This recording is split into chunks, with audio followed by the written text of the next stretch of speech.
अस्सलाम वालेकुम class. Today our topic is Keynes theory of income and employment. पहले हमने क्लासिकल की थ्योरी देखी इनकम और एम्प्लॉयमेंट की। इनकम और एम्प्लॉयमेंट कैसे डिटरमिन होती है। According to classical there is full employment in the economy and laissez faire means government की इन्वॉल्वमेंट नहीं होती इतनी, ठीक है।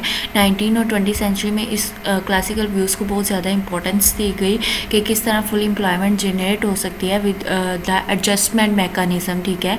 एडजस्टमेंट मैकेनिज़्म के थ्रू हमने लेबर मार्केट में भी डिमांड और सप्लाई को इक्वल देखा, गुड्स मार्केट में भी और क्रेडिट मार्केट में भी, ठीक है।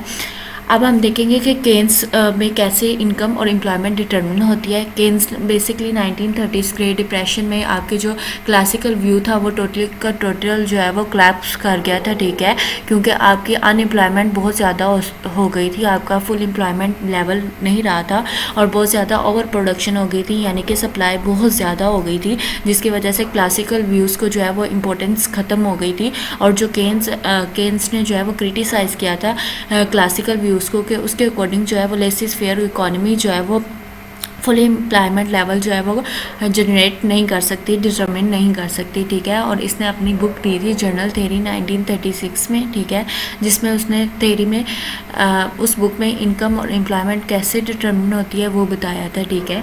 अब salient features of Keynes theory of income and employment है कि नेशनल इनकम कैसे डिटरमिन होती है। National income according to Keynes when you have a aggregate demand equals to aggregate supply, तो आपकी जो है नेशनल इनकम जो है वो डिटरमिन होती है। यहाँ पे आपका जो एम्प्लॉयमेंट लेवल है वो फुल एम्प्लॉयमेंट लेवल होता है, ठीक है। एग्रीगेट डिमांड को आप एग्रीगेट एक्सपेंडिचर्स भी बोल सकते हो, ठीक है, और एग्रीगेट सप्लाई को आप एग्रीगेट आउटपुट भी बोल सकते हो, ठीक है। जहाँ पे आपका इक्विलिब्रियम होगा वो नेशनल इनकम जो है वो फुल एम्प्लॉयमेंट होगी। लेकिन हमने पहले देखा कि नेशनल इनकम केन्सियन के व्यू में नेशनल इनकम अबव भी हो सकती है और बिलो भी हो सकती है, यानी कि आपका employment level above full employed भी हो सकता है और बिलो फुल एम्प्लॉयमेंट लेवल भी हो सकता है। वो कैसे कि जब भी जो केन्स है उसके अकॉर्डिंग फुल एम्प्लॉयमेंट लेवल जो है वो आपकी मैक्सिमम जो है वो आउटपुट को शो करता है, maximum level of national income को शो कर रहा होता है, जो कि आप अटेन करते हो या ऑब्टेन करते हो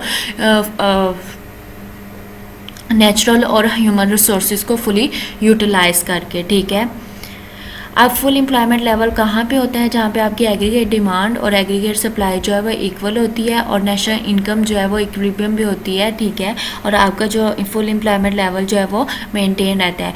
लेकिन अगर आपका फुल एम्प्लॉयमेंट लेवल या अबव द एम्प्लॉयमेंट लेवल हो, ठीक है, उसका मतलब क्या होगा कि आपकी जो एग्रीगेट डिमांड है या एग्रीगेट एक्सपेंडिचर है वो एग्रीगेट सप्लाई से ज़्यादा है। जब आपकी एग्रीगेट डिमांड ज़्यादा होगी तो प्रोड्यूसर्स को ज़्यादा फ़ायदा होगा, क्योंकि वो इन्वेस्ट ज़्यादा करेंगे। उससे क्या होगा, इन्वेस्ट ज़्यादा करेंगे तो आउटपुट ज़्यादा आएगा, आउटपुट से ज़्यादा, और उसके अलावा जो है आपकी एम्प्लॉयमेंट लेवल भी जनरेट होगा।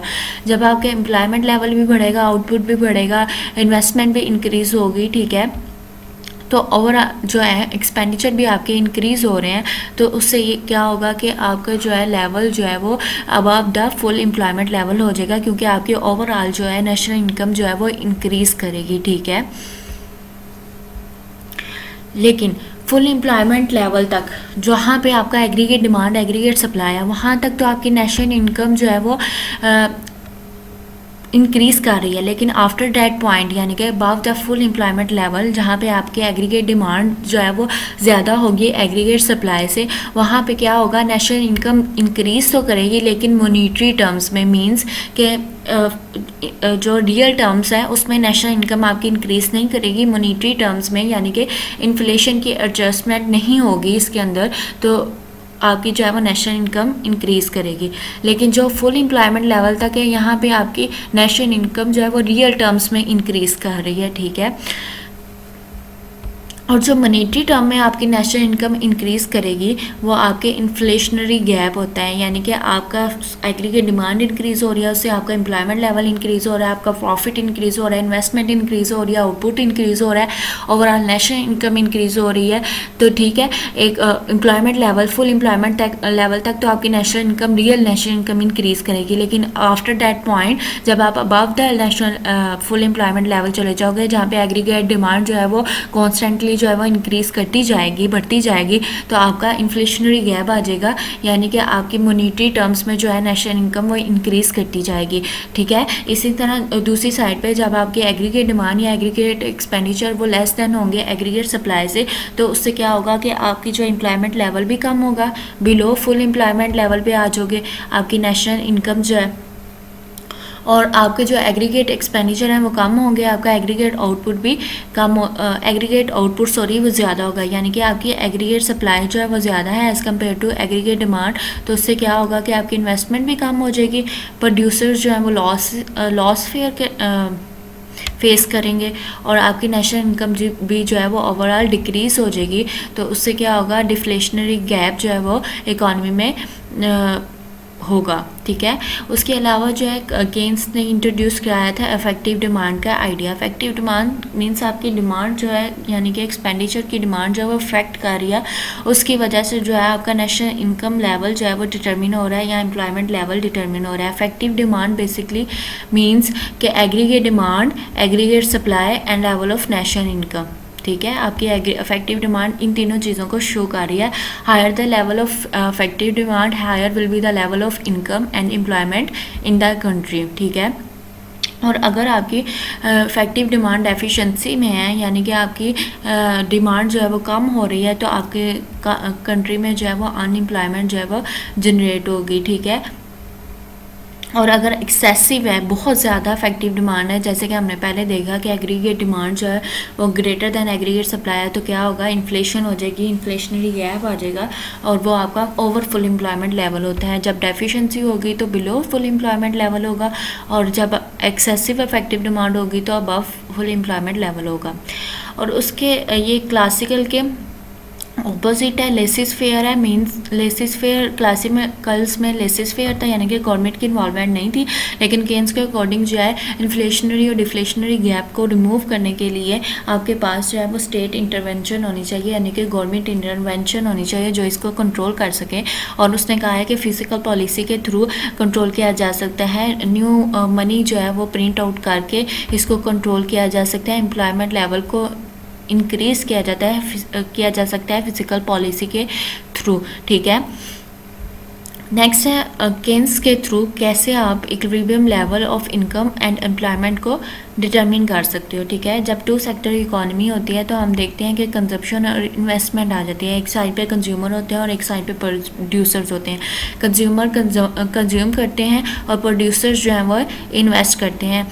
तो ठीक है, ये आपके आगे कंज्यूमर प्लस इन्वेस्टमेंट, ठीक है, कंजप्शन प्लस इन्वेस्टमेंट, सॉरी।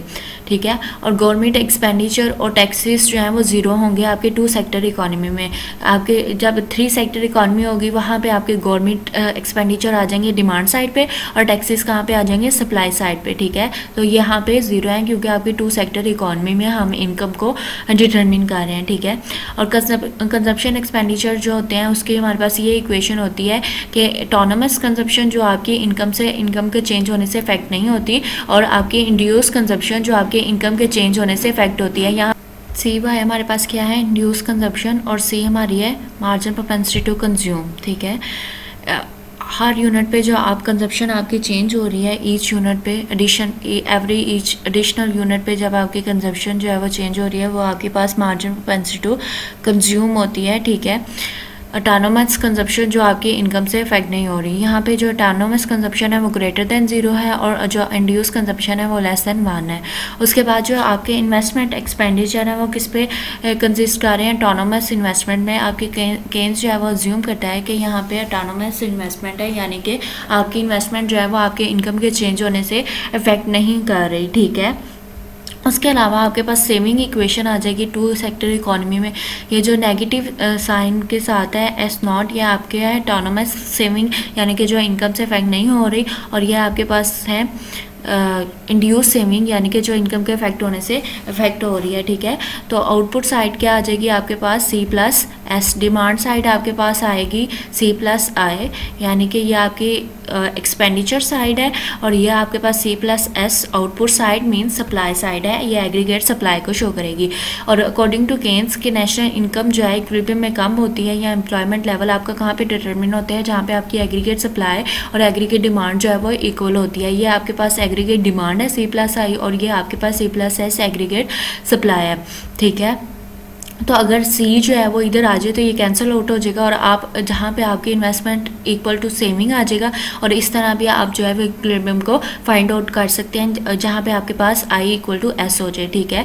अब 2 टाइप्स ऑफ उन्होंने मेथड दिए हैं जहाँ पे आप नेशनल इनकम और एम्प्लॉयमेंट लेवल को डिटरमिन कर सकते हो, ठीक है। First, when you have aggregate demand equal to aggregate supply. Second, when you have saving equal to investment, और लीकेजेस भी कहते हैं सेविंग्स को, और इंजेक्शंस मीन्स इन्वेस्टमेंट, यानी कि इंजेक्ट करना, किसी चीज़ में इन्वेस्ट करना, ठीक है। 2 टाइप्स ऑफ मेथड है। फर्स्ट मेथड हम एग्रीगेट डिमांड और एग्रीगेट सप्लाई मेथड देखेंगे। हमारे पास है एग्रीगेट डिमांड साइड, मैंने आपको बताया कि कंजप्शन प्लस इन्वेस्टमेंट जो है वो आपके पास एग्रीगेट एक्सपेंडिचर्स है या एग्रीगेट डिमांड साइड है, ठीक है। तो इसका हम ग्राफिकली इस तरह देखेंगे कि कंजप्शन जो है हमारे पास हमारे पास इक्वेशन थी इंड्यूस कंजप्शन प्लस आपकी autonomous consumption plus induce consumption. जो आपके इंड्यूस वैल्यूज होंगी ना ऑटोनोमस वो ये हैं आपके पास सी नॉट आई नॉट, और ये जो स्पेस है ये वाली ये शो कर रही है कि आपकी इनकम के इंक्रीज होने से आपके ऑटोनोमस कंजप्शन और इन्वेस्टमेंट पे कोई इफेक्ट नहीं आ रहा, ठीक है।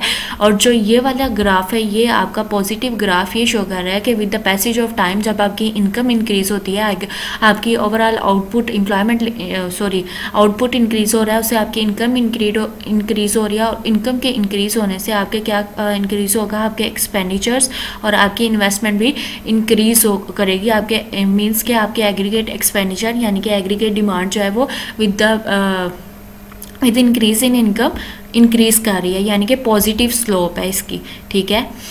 आप इसका वर्टिकली इसका एग्रीगेट डिमांड साइड को लोगे और हॉरिजॉन्टली आप इनकम को लोगे, ठीक है। इसी तरह जो सेकंड है वो आपके पास एग्रीगेट सप्लाई कर्व है, वो हमारे पास इस तरह है कि एग्रीगेट सप्लाई कर्व भी यही शो कर रहा है कि जैसे जैसे आपकी इनकम इंक्रीज़ होती है वैसे वैसे आपकी कंजप्शन और सेविंग भी इंक्रीज़ होती है, ठीक है। उसकी इक्वेशन हमारे पास ये थी कंजप्शन प्लस सेविंग। तो ये इसका यही मतलब है कि जब आपकी इस यहाँ पे एग्रीगेट सप्लाई वाली साइड पे आपके फैक्टर्स ऑफ प्रोडक्शन होते हैं जो कि गुड्स और सर्विसेज प्रोड्यूस करते हैं, और उनके एंगेज जो हैं उनको पेमेंट मिलती है, और उस पेमेंट से वो कुछ कंज्यूम करते हैं और कुछ पार्ट जो है वो सेव कर लेते हैं, ठीक है। तो ये भी पॉजिटिवली स्लोप्ड है हमारे पास, ठीक है। और जब ये दोनों इंटरसेक्ट करेंगे वहाँ पे हमारे पास क्या आ जाएगा, इक्विलिब्रियम पॉइंट आ जाएगा, ठीक है। यहाँ पे आपकी एग्रीगेट डिमांड जो है एग्रीगेट सप्लाई के इक्वल है, ठीक है। और यहाँ पे एक ऐसा पॉइंट है, यहाँ पे आपकी जो है इनकम क्या है Y2, ठीक है। आप Y1 इनकम भी नहीं ले सकते क्योंकि यहाँ पे आपकी एग्रीगेट डिमांड जो है वो एग्रीगेट सप्लाई से इंक्रीज़ कर गई है, यानी कि यहाँ पे आपकी ओवरऑल जो है एग्रीगेट एक्सपेंडिचर इंक्रीज़ कर गया है, इन्वेस्टमेंट इंक्रीज़ कर गई है, और आपकी आउटपुट भी इंक्रीज़ कर गया है, नेशनल इनकम भी इंक्रीज़ होगी यहाँ पे, ठीक है, Y1 पे।